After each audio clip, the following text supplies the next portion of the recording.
Here's part 5 of I'm Still Searching, and we'll do one more and then we'll give it a rest for today because I've been reading for close to an hour here. But it is quite an extensive essay, and there's portions that need to be rewritten and reorganized better. But these are sort of thoughts in a raw form of a book someday will called I'm Still Searching. It'll be called I'm Still Searching. So we pick it up on part 5. What would be more practical today in the age of the internet and space travel? What would be a good book for all the races? There is a much bigger question to answer than who believes in the best religion. That seems very juvenile. The real question, in my opinion, is how we survive as a human race. How do we do this? How do we, in my short lifetime, I want to at least get us thinking in the right direction. If I could achieve that, that would be great. To go in the direction of trying to answer that, we must stop the senseless warring.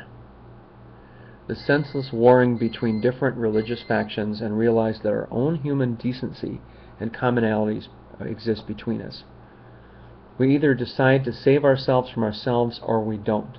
It's that simple. There is a sense that the egos of the different religions, all thinking that they are the best, are detrimental to human progress. These egos are detrimental. Instead of colliding egos, we must concentrate on the goodness in all of us. War will continue to be strongly embedded in the character, perhaps the genetics of mankind, as long as we keep wearing spiritual chips on our shoulders, that we're not able to control our anger and so forth. Organized religion needs to become more flexible and compassionate to the human struggle in order for it to be useful enough to save humanity. There is no question that religion has greatly enhanced the lives of millions of people across our fragile globe, the pale blue dot. People have thanked God for helping them through alcoholism, cancer, divorce, and natural disasters. What I am very agnostic about is whether there is a God that has a personal interest in each and every one of us. And that certainly could never be scientifically proven. Never. You see sports stars thanking God for a home run or a touchdown. When you think of it, why would the king of all creation be concerned about the 49ers scoring a touchdown against the Chiefs? There would be much more pressing matters for a deity of mankind. If there is a God, does he just care about the earth, or does he care about the entire universe? Does he just care about human beings, or does he care about all the species? Or is he? It could be a she, or an it. We don't know it's a he. During early human inquiry, it was widely believed that the sun revolved around the earth. Science helped us understand the earth revolved around the sun, the Copernican revolution. We may yet learn that if there is a Lord, that he or she does not really care about just about the earth, but for creation across the universe. Many of the most intelligent scientists have stated there is a good chance of life on other worlds. Now, the most intellectually honest atheist would probably concede that we are infinitely important and not important, given the sacredness of life and the infinite vastness of everything around us. That seems like a paradox. We're important and we're not important, right? Existence is a paradox. To meditate upon the infinity of space and time and the infinite smallness of molecules makes me shudder in amazement. That is enough for me, even if there is no God.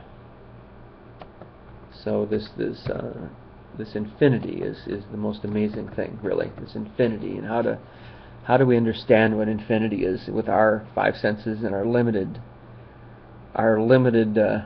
brains, I guess you could say.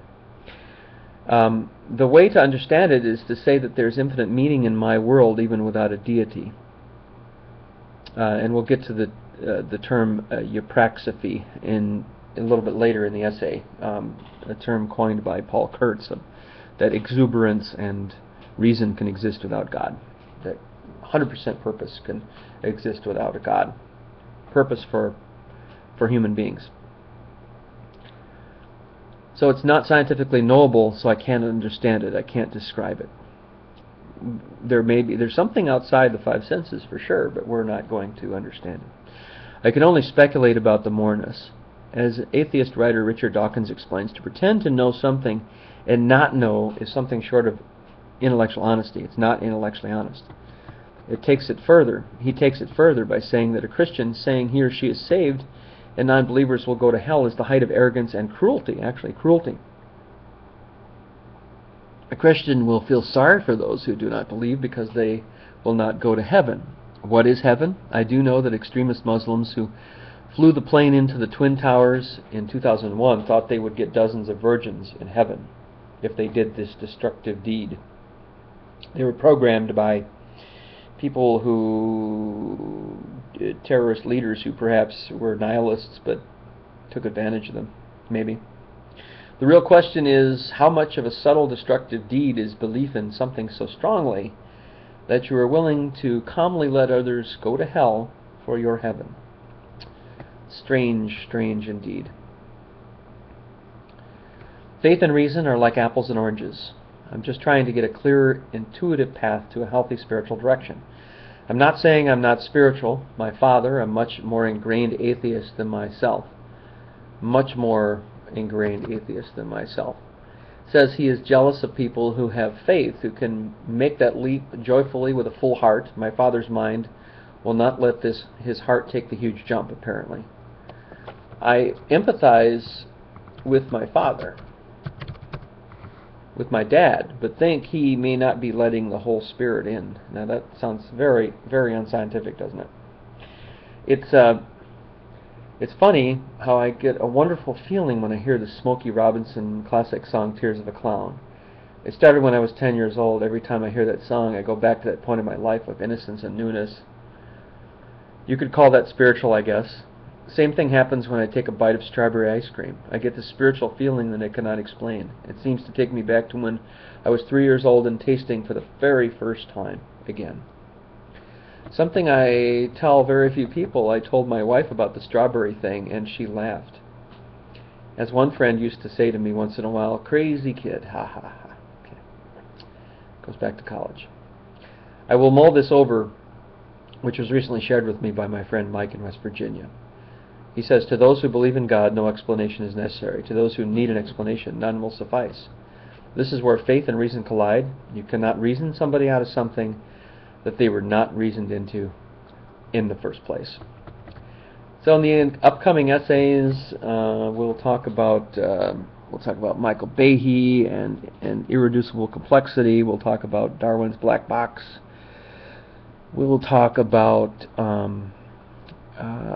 how there's a little bit about these God debates where the neo-atheists clash with the theists and whether they're able to find any common ground. And it seems to me that the freethinkers are trying to find common ground, and the theists are shutting them down.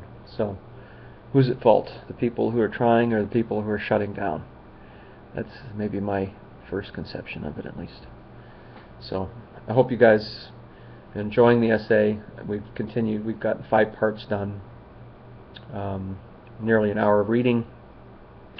And my vocal cords are starting to get tired, so even though I was in the radio business, then still.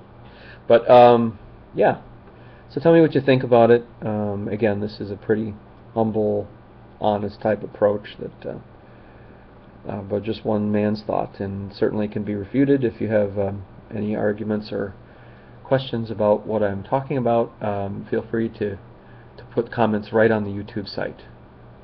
And if you want to play the troll game, I don't know if I want to participate unless I can totally refute your logic and make you look silly. So I hope that I stated that succinctly.